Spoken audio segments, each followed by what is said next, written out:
bonjour à chacun. Bonjour à ceux qui sont arrivés entre-temps depuis le début du culte. Le temps ne se prête pas aujourd'hui à un rassemblement, il y a le déluge, mais on se fait du bien. Nous, on est dedans, on n'a pas la pluie, on a la bénédiction du Seigneur. Alléluia! Et je crois que le Seigneur va encore nous faire du bien ce matin. On bénit le Seigneur de cette semaine que nous avons passée. Nous avons passé une belle semaine, il faut le dire. 5 jours où nous avons pu nous retrouver et nous avons pu entendre le merveilleux message de la parole, qui ont pu assister à une ou plusieurs réunions. Amen, super, c'est génial. On a passé un bon moment avec le Seigneur, moi je le crois. En tout cas, moi j'ai passé un bon moment avec le Seigneur. On bénit Dieu, cette semaine a été placée sous ce thème tout-puissant. Et le Seigneur nous a rappelé au travers des messages qu'il est ce grand Dieu, celui qui fait les prodiges, celui qui a manifesté sa puissance parmi les peuples de génération en génération, d'éternité en éternité, et aussi en 2022 et aussi cette semaine. Il a manifesté sa puissance, il a opéré de grands prodiges, je le crois. Nous l'avons entendu rappeler, cette puissance a été aussi manifestée, mise à notre portée par Jésus. Et c'est Jésus qui est venu, il est venu pour guérir ceux qui ont le cœur brisé, pour proclamer aux captifs la délivrance, aux prisonniers également la délivrance, pour publier une année de grâce et consoler les affligés. Cette puissance a été également manifestée face au péché. Et nous l'avons entendu également dans les messages. Si Jésus est venu, c'est avant tout pour régler cette grande question du péché. Il est mort à la croix. Il a souffert le martyre, il a pris nos fautes, son sang a coulé et ce sang parle encore en 2022. Et ce sang a parlé encore dans cette semaine, nous a rappelé qu'en Jésus, nous avons la possibilité d'être lavés de nos péchés, d'être libérés, d'être rachetés et d'avoir part au royaume de Dieu. Et cette semaine, nous avons aussi entendu que tout cela, nous pouvons le vivre par la foi. Et c'est au moyen de la foi que nous nous approchons de Jésus et nous le croyons, et nous croyons que le Seigneur a su susciter pendant toute cette semaine aussi la foi dans les cœurs afin que nous puissions jouir pleinement de cette toute-puissance en Jésus-Christ. Amen. Et si j'ai pris le temps de vous rappeler tout ce qui s'est passé cette semaine, parce que si vous étiez là les 5 soirs, je n'ai fait que reprendre les 5 messages, c'est parce que j'aimerais aussi parler de puissance ce matin et nous amener plus loin. Je parle à l'Église ce matin, j'en ai conscience, et c'est pourquoi j'aimerais vous amener à réfléchir plus loin par rapport à cette puissance. Il nous faut considérer que nous aussi, nous sommes appelés à vivre cette puissance. Oui, nous l'avons entendu prêcher merveilleusement par les frères, que cette puissance est manifestée en Jésus, que nous pouvons nous approcher, mais la Bible nous appelle aussi à être revêtus de cette même puissance. Et mon frère, ma sœur, tu es aussi appelé à être revêtu de cette même puissance. Cette puissance qui a ressuscité Christ habite en nous. Et je suis appelé à être revêtu de cette puissance. Alors on va ouvrir la Bible dans un verset. Tout particulièrement, Actes 1:8, vous le connaissez, ça. Possible même qu'on n'a pas besoin d'ouvrir la Bible ce matin, que vous le connaissez par cœur. Vous pourrez l'afficher, Acte 1, verset 8.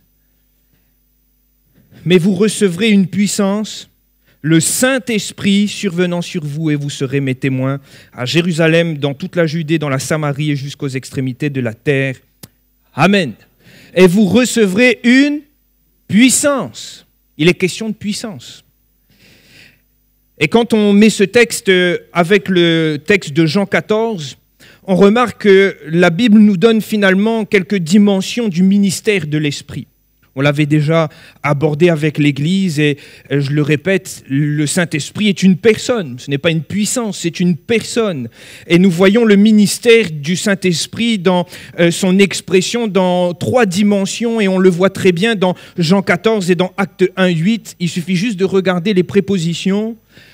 Vous allez voir, et je vous laisse faire cette lecture chez vous, Jean 14, du verset 16 à 18, on va voir que le Saint-Esprit, finalement, il agit en nous, il nous transforme, il est celui qui nous amène à être convaincus de péché, de justice, de jugement, c'est celui qui nous amène au salut, qui fait tout le travail en nous, afin de nous permettre d'être cet enfant de Dieu, cette nouvelle créature, il agit avec nous.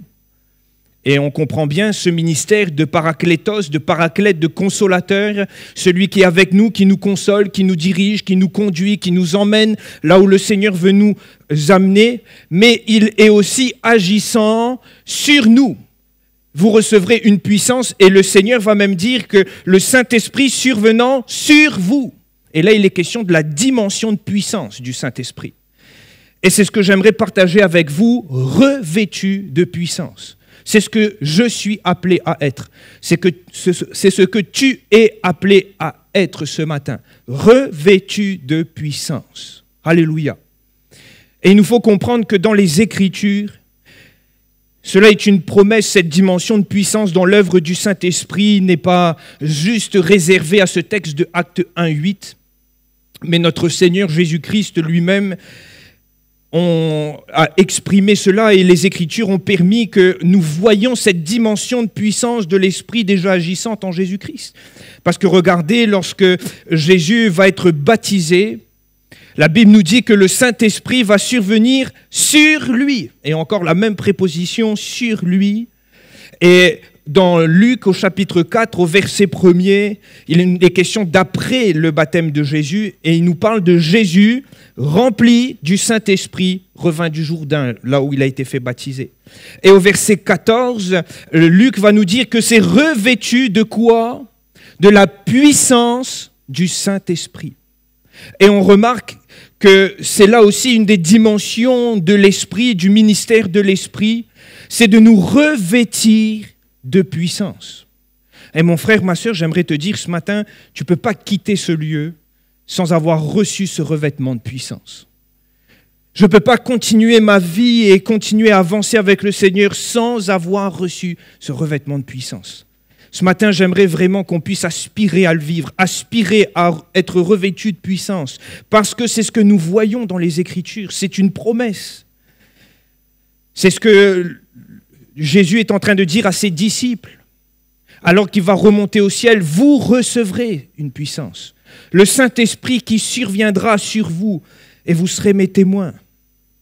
On remarque que dans toutes les Écritures, il y a cette notion, cette dimension de puissance qui est bien présente, qui est attachée au Saint-Esprit. Et s'il est vrai que nous pouvons vivre avec Dieu qui est tout-puissant, voir les prodiges qu'il opère, s'il est vrai que nous pouvons nous approcher de Jésus qui est tout-puissant et qui peut faire des prodiges et agir de génération en génération, je suis aussi appelé à vivre cette puissance dans ma vie par la personne du Saint-Esprit et revêtu du Saint-Esprit. Alléluia. Mon frère, ma sœur, tu as besoin d'être vêtu du Saint-Esprit. L'apôtre Paul, lorsqu'il écrivait aux Romains, il va le dire au chapitre 15, au verset 18-19, « Car je n'oserais mentionner aucune chose que Christ n'ait faite par moi pour amener les païens à l'obéissance, par la parole et les actes, par la puissance des miracles et des prodiges, par la puissance de l'Esprit de Dieu. » Et qu'est-ce que l'apôtre Paul est en train de dire à ce moment-là? C'est que rien de ce qu'il a fait, dans le ministère, rien de ce qu'il a pu prêcher, des miracles, des prodiges, de la parole qui a convaincu les cœurs, de la parole qui a touché les cœurs, n'a été fait par ses propres forces, mais n'a été fait par la personne et la puissance du Saint-Esprit. C'est grâce et à cause de ce revêtement de puissance que cette parole a eu un impact. C'est grâce à cette puissance et à cette personne de l'Esprit agissant au travers de l'apôtre que cette parole a touché des cœurs, que des malades ont été guéris, que ce boiteux s'est levé, que des personnes ont vécu cette pleine puissance et au travers de chacun des apôtres. C'est à cause de ce revêtement de puissance, de ce jour merveilleux de la Pentecôte, qu'ils ont vécu, ils ont été revêtus du Saint-Esprit, ils sont devenus des témoins puissants. Et cette promesse de puissance ne concernait pas seulement les apôtres ou les premiers chrétiens. Nous croyons, et je le crois de tout mon cœur, que cette promesse, et qu'il y a une promesse de puissance aussi pour le peuple de Dieu de cette génération, pour notre Église, pour toi. Il y a une promesse de puissance. Il y a cette promesse d'être revêtu de la puissance de Dieu pour toi. Et nous le voyons dans le prophète Joël, et vous connaissez ce texte, on pourrait l'afficher, Joël 2,28. Après cela, nous dit l'Écriture, et l'apôtre Pierre, lorsqu'il va prêcher en reprenant ce texte, il va dire que ce après cela, finalement, c'est dans les derniers jours, dit le Seigneur. Et qu'est-ce qu'il est écrit? Je répandrai de mon esprit sur toute chair. Après cela, je répandrai mon esprit. Ce même esprit, ce revêtement de puissance qui va être sur toute chair, et la même préposition dans cette dimension de puissance, de ce revêtement de puissance, revêtu du Saint-Esprit. Et je note que cette promesse n'est pas finalement attachée à seulement une élite, aux apôtres, à Jésus, pour son ministère. Mais le prophète l'a dit, c'est sur toute chair. Et il suffit de lire la suite du texte pour comprendre que cette promesse n'est pas circonscrite à quelques personnes, vu qu'il va parler des fils et des filles. Il va parler des vieillards et des jeunes gens. Il va parler même des gens qui étaient nobles, mais aussi des serviteurs et des servantes. Parce que finalement, cette promesse est pour toutes. Et c'est ce que l'apôtre Paul va le dire dans Actes 2, 39. La promesse est pour vous, pour vos enfants et pour tous ceux qui sont au loin, en aussi grand nombre que le Seigneur les appellera. Et cette promesse est pour toi ce matin. Ce revêtement de puissance est aussi ta part. Et aussi quelque chose que tu peux vivre, expérimenter. On a entendu, c'est vrai, le Seigneur est tout puissant, il a agi avec puissance. Mais tu peux entrer dans cette dimension de puissance avec le Seigneur. Pas le vivre une seule fois, mais le vivre tous les jours. Si tu es revêtu de la puissance d'en haut. Tu peux entrer et vivre cela si tu reçois le Saint-Esprit. Et je le dis et je le répète. Cette promesse est pour toi. C'est une promesse.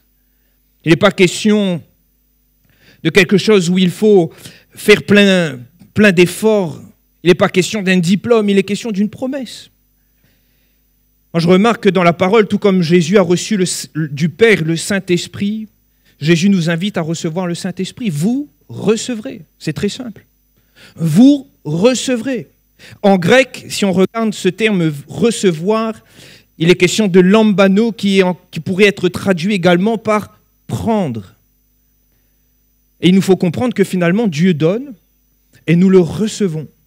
D'un côté, il y a une idée de grâce dans le sens où le don du Saint-Esprit n'est pas accordé en réponse à des mérites, à des faits, des hauts faits qu'on aurait faits, à des œuvres qu'on aurait faites, à quelque chose, à une certaine, finalement, action qu'on aurait pu faire. Et Seigneur, maintenant je mérite, tu pourras me donner ce Saint-Esprit. Non. Il nous faut comprendre qu'il est question d'une grâce, comme le salut est offert par grâce, et nous ne méritions pas d'être sauvés. Qui sommes-nous sur cette terre? Nous ne méritions pas d'être sauvés, mais le Seigneur, dans sa grâce, nous a offert le salut. Et de même, dans sa grâce, nous ne méritons pas, finalement, d'avoir ce revêtement de puissance. Mais dans sa grâce, le Seigneur nous offre. Dans sa grâce, le Seigneur nous permet d'avoir part à ces choses. Et s'il y a une dimension de grâce, une idée de grâce, il y a aussi une idée d'appropriation de ce don. Je l'ai dit, il est question pour nous de prendre ce revêtement. Il est question pour nous de nous saisir de cette promesse. Il est question pour nous d'avoir part à ce qui a été offert. C'est comme si j'avais fait un gâteau ce matin et je vous dis, le gâteau il est là, c'est pour vous, mais que vous n'ayez jamais le prendre. Alors c'est bien, vous avez l'idée, vous connaissez qu'il y a un gâteau qui est là pour vous, vous pouvez vous réjouir de ça, mais vous ne profitez pas du gâteau. Parce que vous n'êtes pas venu le prendre. Et il nous faut comprendre que c'est véritablement une grâce. Considérons-le quand on regarde l'Ancien Testament, lorsqu'on regarde l'Ancienne Alliance, ce qui s'opérait avant que Jésus soit venu, cette onction, cette huile d'onction, ce Saint-Esprit, ce revêtement de puissance était la part de quelques hommes seulement. Le Seigneur saisissait par son esprit des hommes, il revêtait de l'esprit certains, c'était des rois, des juges, des prophètes, dans le but d'une œuvre, d'une action, mais ce n'était pas la part de tous.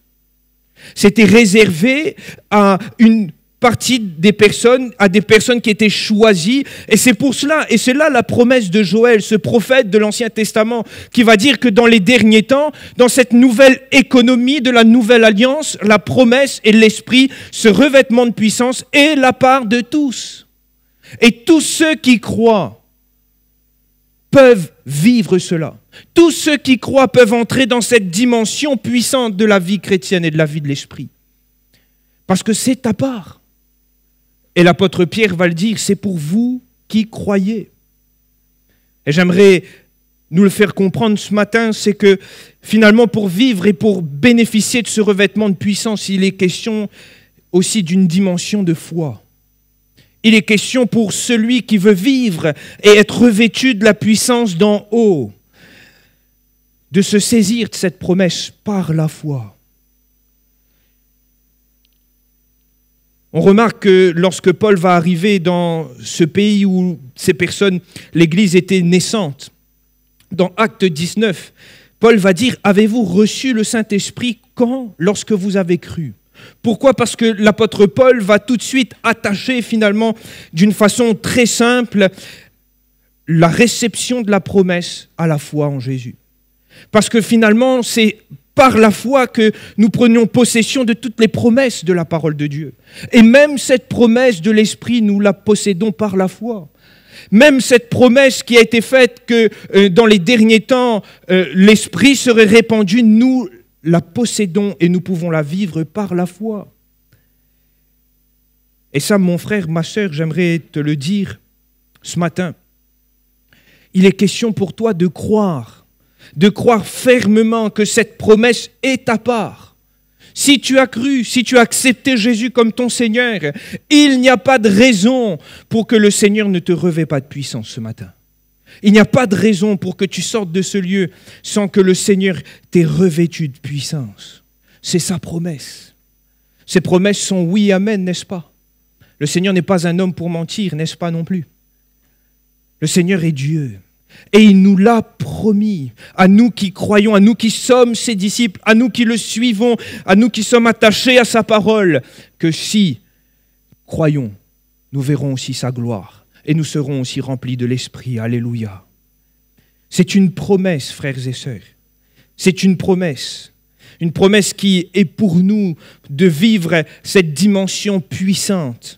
Cette dimension de puissance qui est réservée, cachée dans la personne de l'Esprit, l'Esprit survenant sur nous, afin que nous puissions nous mettre à l'œuvre. Alléluia. Alors je reconnais que la réception du Saint-Esprit, s'il est vrai qu'il n'est pas réservé à quelques-uns, ce n'est pas juste une simple possibilité de la vie chrétienne. C'est un impératif, frères et sœurs. C'est vrai que ce n'est pas un impératif en vue du salut, parce que nous ne sommes pas sauvés, parce que nous sommes remplis de l'Esprit, non. Mais en vue de servir en tant que témoin, et en vue aussi de vivre pleinement la vie chrétienne que le Seigneur a préparée pour nous. Le Saint-Esprit est déjà agissant en nous, lorsque nous venons, je l'ai dit. Lorsque nous entendons le Saint-Esprit agir en nous, nous convainc de péché, nous attire, fait cette œuvre de transformation en nous, le Saint-Esprit agissant avec nous, il nous conduit, il nous console, il nous dirige. Mais ce revêtement de l'Esprit nous permet aussi et surtout, finalement, d'être des outils efficaces dans les mains du Seigneur.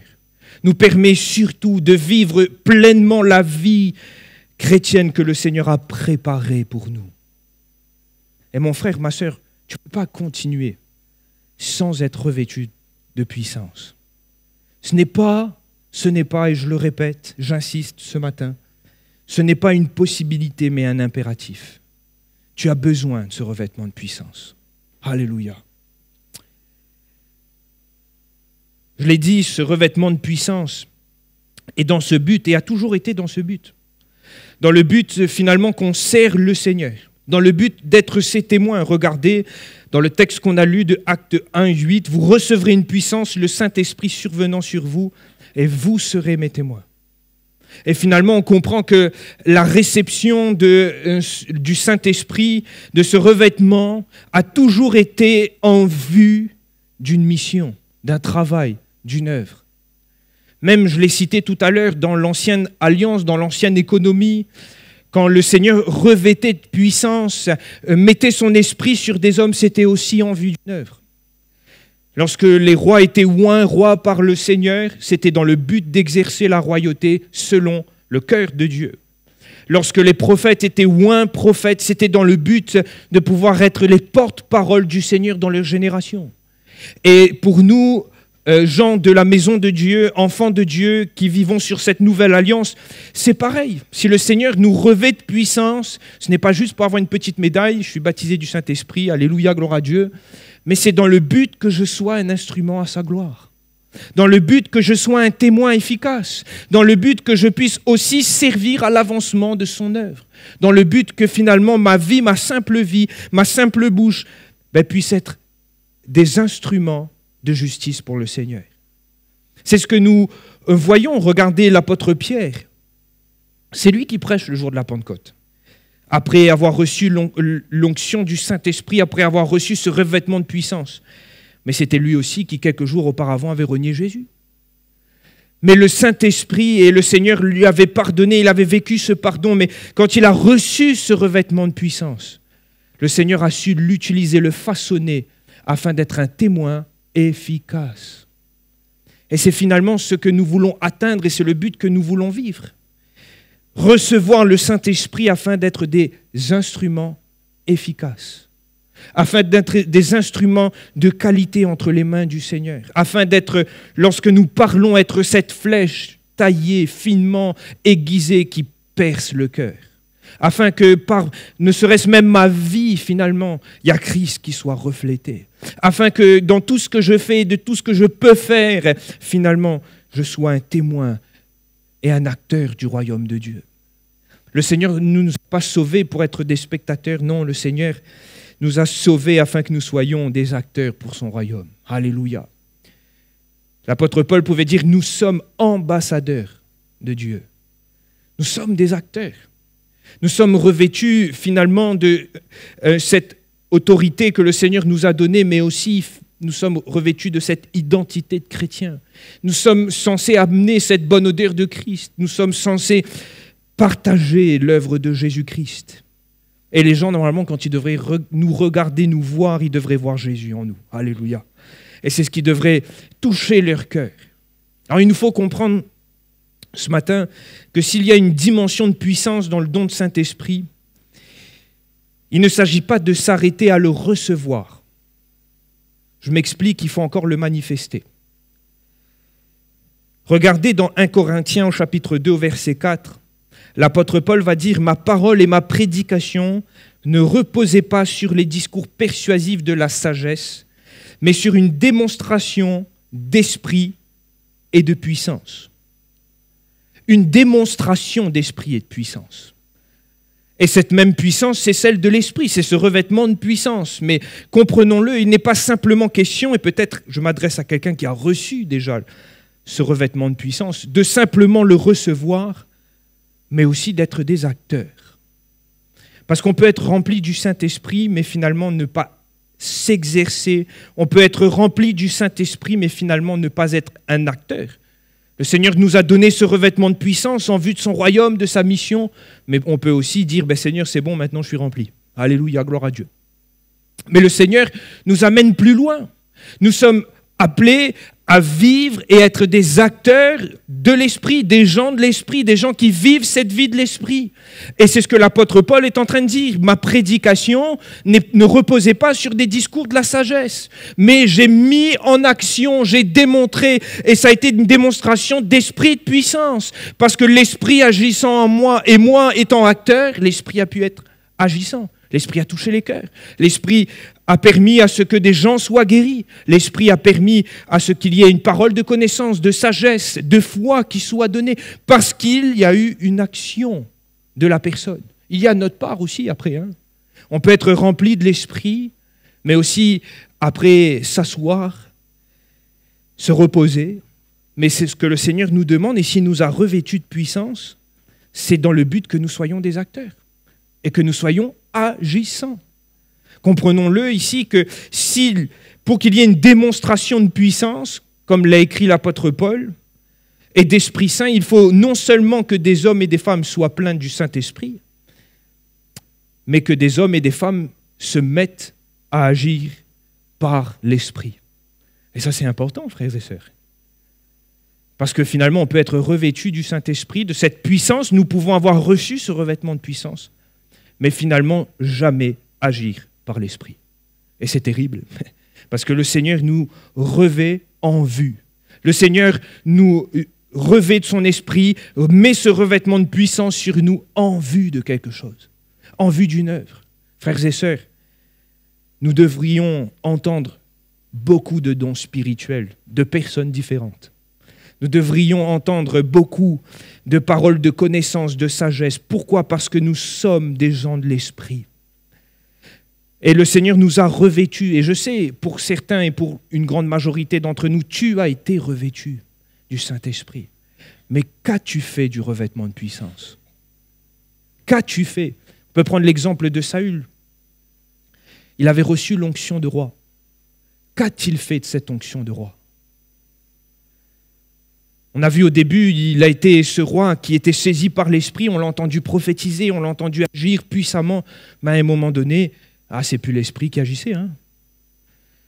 Quand Samuel tardait, il s'est mis à faire le sacrifice lui-même, il s'est mis à chercher des excuses, même quelques temps plus tard, même après avoir été réprimandé de la part de Samuel et du Seigneur, il va se mettre aussi encore à désobéir, croyant que finalement, il vaut mieux des sacrifices. Mais le prophète va lui dire, mais l'obéissance vaut mieux que des sacrifices.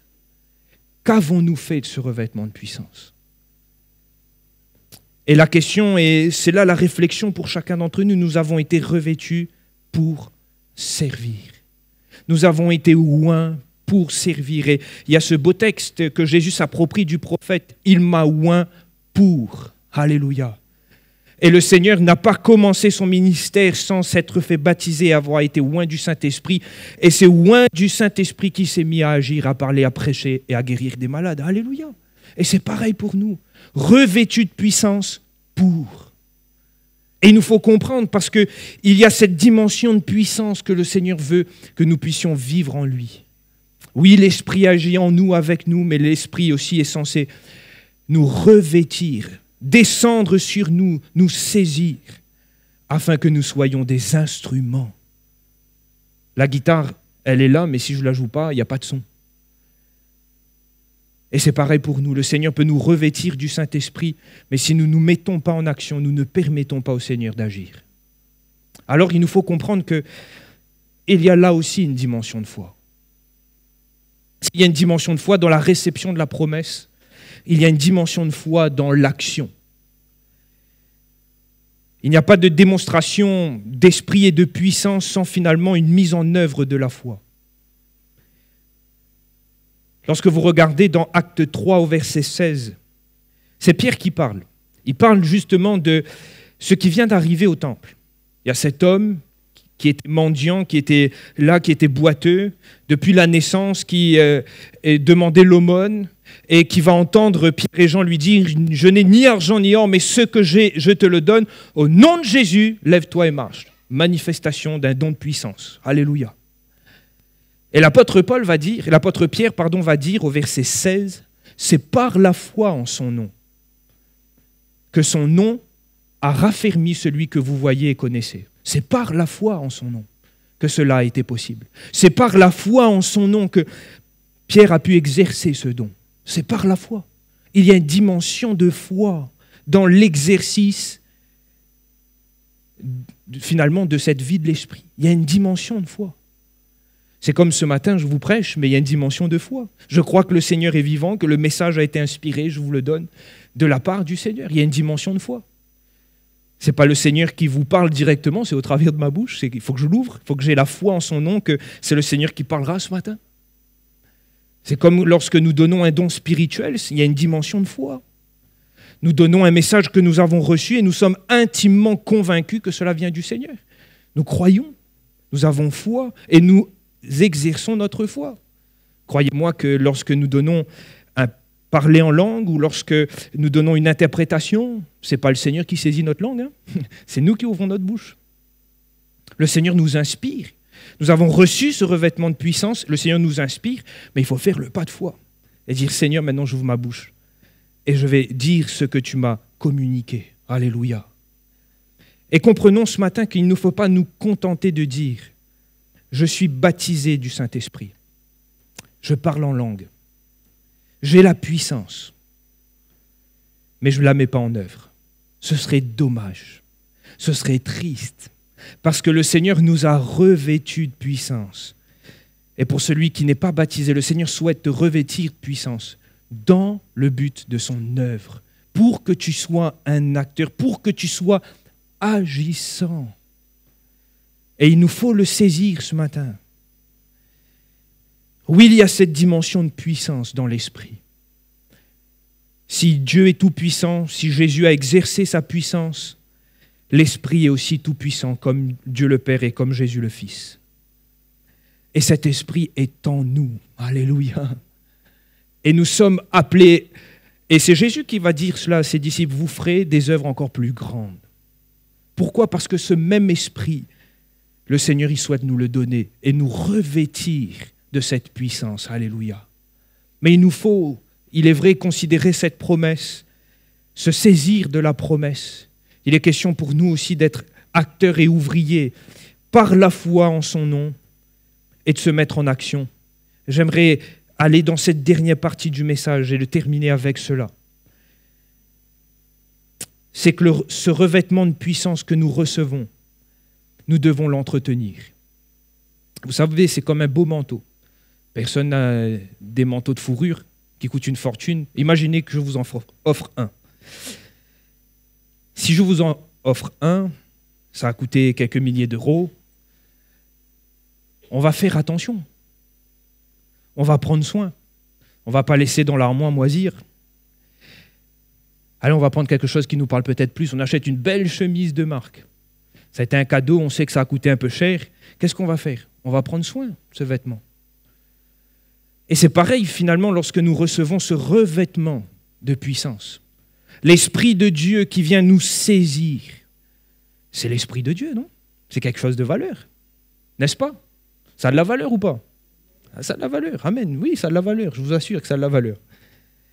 Mais il nous faut prendre soin et entretenir ce revêtement, cette puissance que le Seigneur nous a confiée. On remarque dans les Écritures qu'il y a deux termes qui sont utilisés. Il y a cette notion de plein et cette notion d'être rempli. Quand on regarde dans les mots grecs, on voit qu'il y a ce mot qui en grec, c'est pléro, plein, et ce mot qui est pléto, rempli. Et finalement, ces deux mots sont relativement proches, mais il y a quand même quelques différences et c'est ce que j'aimerais vous amener à considérer. Tout d'abord, être plein. C'est ce même mot qui est utilisé dans le texte qu'on a cité tout à l'heure. Jésus, rempli du Saint-Esprit, revint du Jourdain dans Luc 4 au verset 1er. Il est question de pléro, du sens d'être plein. C'est aussi le terme qui est utilisé pour Étienne et Barnabas. La Bible nous dit dans Actes 6, 5, le verset 11 et le verset 24 aussi, que c'était des hommes pleins de foi et du Saint-Esprit, plein, pléro. Et finalement, être plein de l'Esprit Saint, c'est simplement d'avoir vécu cette expérience du baptême de l'Esprit. C'est d'avoir reçu ce revêtement de puissance. C'est qu'en réponse à notre foi, face à la promesse, que cette promesse est pour tous, que nous pouvons avoir ce revêtement de puissance, qu'en réponse à notre foi et que nous nous sommes approchés de Jésus, que le Saint-Esprit ait été déversé sur nos vies, nous sommes pleins à ce moment-là. Le Seigneur nous a remplis de son esprit. Le Seigneur s'est saisi de nous. Le Seigneur nous a remplis jusqu'à toute plénitude de Dieu. Nous nous sommes mis à parler en langue et nous avons vécu cette belle expérience. Nous avons été remplis. Nous sommes pleins. Mais l'apôtre Paul, lorsqu'il va parler aux Éphésiens, et c'est là où je veux vous amener, au chapitre 5, au verset 18 et 19, il va dire « Soyez au contraire remplis de l'esprit, pléro. Entretenez-vous par des psaumes, par des hymnes et par des cantiques spirituels, chantant et célébrant de tout votre cœur les louanges du Seigneur. Amen. » Soyez remplis. Voilà comment commence le texte. Ce que l'apôtre Paul est en train de dire, soyez remplis. Et au verset 3, au chapitre 3, du même livre, aux Éphésiens toujours, il va dire, soyez remplis jusqu'à toute la plénitude de Dieu. Mais l'apôtre Paul nous invite à considérer que oui, il nous faut être remplis, mais il rajoute, entretenez-vous. Il y a un entretien. Il est question d'être plein, oui, mais de s'entretenir. Il est question, il est vrai, d'avoir reçu l'Esprit. Il est question pour nous d'avoir été baptisés dans le Saint-Esprit. Mais il est question pour nous d'entretenir ce revêtement de puissance. Et l'apôtre Paul va nous donner finalement une direction Comment s'entretenir? Il va dire par des psaumes, des hymnes, des cantiques spirituels, chantant, célébrant de tout votre cœur les louanges du Seigneur, et on comprend qu'il est question pour nous de nous entretenir finalement des choses de Dieu, de sa parole, de sa présence, de la louange, de l'adoration. Et c'est finalement ce que nous sommes appelés à faire, et c'est pourquoi nous chérissons les temps de culte. Parce que dans ces moments, nous pouvons nous entretenir. Mais ce travail, ce rôle ne doit pas être circonscrit à une réunion. Chaque jour, je dois entretenir. Chaque jour, je dois aller chercher le Seigneur en disant, Seigneur Jésus, j'ai besoin d'entretenir. J'ai besoin d'entretenir ma vie. J'ai besoin, Seigneur Jésus, d'être toujours plein. J'ai besoin, Seigneur Jésus, que ce revêtement de puissance soit toujours sur moi. J'ai besoin que ce revêtement de puissance s'exprime dans ma vie. J'ai besoin, Seigneur Jésus, que tu viennes et que tu m'aides encore, Seigneur Jésus. Et l'apôtre Paul nous montre et nous amène à considérer que plus que nous allons laisser le Seigneur habiter en nous par son esprit, plus finalement le Seigneur va pouvoir impacter nos vies. Plus nous allons nous entretenir, plus nous allons entretenir finalement cette vie que nous avons reçue, plus finalement le Seigneur aura pu agir et agira au-dedans de nous, nous transformera, sera puissamment là pour nous renouveler, sera présent, sera agissant. Et regardez tous les textes de la Bible qui nous parlent de cette puissance de l'Esprit qui agit en nous. L'apôtre Paul, même aux Éphésiens, va dire à celui qui peut faire par la puissance qui agit en nous infiniment au-delà. Il va parler de cette joie que le Seigneur donne par la puissance de l'Esprit aux Romains. Et il y aurait tellement d'autres textes à citer qui nous montrent que finalement, si nous nous entretenons des choses de Dieu, si nous entretenons ce revêtement que nous avons reçu, le Seigneur agira encore parmi nous et agira en nous. Parfois, nous avons l'impression que le Seigneur n'agit pas ou n'agit plus, mais c'est peut-être parce que nous avons mis de côté ces choses par lesquelles nous devons nous entretenir. De quoi est fait notre quotidien, de quoi sont faites nos journées? Est-ce que nous prenons le temps de nous entretenir des choses de Dieu? Est-ce que nous prenons le temps d'entretenir ce que le Seigneur nous a confié au travers de la parole et la prière? Ou est-ce que nous nous entretenons de toutes sortes de choses? Finalement, si nous nous entretenons de toutes sortes de choses, nous ne pouvons pas non plus aspirer à voir, à ce que cette puissance soit agissante et percutante dans nos vies. Il est question pour nous d'entretenir ce que nous avons reçu. Il est question pour nous d'entretenir ce revêtement que nous avons reçu. Alléluia. Et si j'ai parlé du fait d'être plein, il y a ce terme, je l'ai dit, pléto, qui signifie être rempli et qui est propre à Luc, parce qu'il n'y a que Luc qui cite ce terme dans l'évangile, dans les évangiles ou dans les actes. Il va parler des parents de Jean-Baptiste qui étaient remplis, Zacharie qui était rempli de l'Esprit Saint à la naissance, Élisabeth qui était remplie de l'Esprit Saint à l'arrivée de Marie, Zacharie qui était rempli de l'Esprit Saint le jour de la circoncision de Jean-Baptiste. On le retrouve également dans les actes et on voit les 120 qui sont remplis de l'Esprit Saint à la Pentecôte, Pierre qui est rempli d'Esprit Saint et qui s'adresse au chef du peuple. On voit dans acte 4, acte 9, acte 13 également là cette action d'être rempli. Et on voit que finalement, dans le sens que Luc veut nous amener, il est aussi pour nous question de considérer cette action de l'Esprit dans nos vies propre, non pas à un état, nous sommes pleins, mais à une action. C'est-à-dire qu'il y a cette action, le Seigneur remplit. Et il y a aussi cette action qui, pour des occasions spécifiques, le Seigneur saisit une vie. On prend l'exemple des miracles, on prend l'exemple de l'apôtre Pierre qui, saisi par l'Esprit, se met à parler le jour de la Pentecôte. Il est question pour le Saint-Esprit d'avoir cette liberté d'agir, de nous saisir, de nous utiliser, d'intervenir parmi nous, nous qui sommes pleins. Et moi, j'aspire à ce que le Seigneur se saisisse encore de moi. J'aspire à ce que, lorsqu'on est au contact des gens, lorsque nous parlons dans de simples conversations, que le Seigneur sache se saisir de nous. Mes frères et sœurs, là aussi, il nous faut considérer, s'il est question pour nous qui avons été remplis du Seigneur, qui sommes pleins de l'Esprit, de nous entretenir il est question pour nous d'être souples à l'Esprit pour que l'Esprit puisse nous saisir. Il y a tout un travail, frères et sœurs, afin que nous soyons souples à l'Esprit. Il y a tout un travail pour laisser l'Esprit pouvoir nous saisir et nous toucher, pouvoir nous saisir et nous utiliser. Il faut que nous soyons disponibles pour le Seigneur. Il faut que nous soyons libres à ce que le Seigneur puisse agir et intervenir. Frères et sœurs, cette puissance qui a agi dans l'Ancien Testament et qu'on a attribuée à Dieu, qui a fait des prodiges, qui a manifesté sa puissance, cette puissance qui a agi en Christ, c'est la même puissance qui veut nous revêtir ce matin. C'est la même puissance que nous avons accès par le biais du baptême dans le Saint-Esprit. C'est la même puissance que le Seigneur veut nous revêtir par son Esprit Saint. C'est la même puissance que le Seigneur veut te revêtir.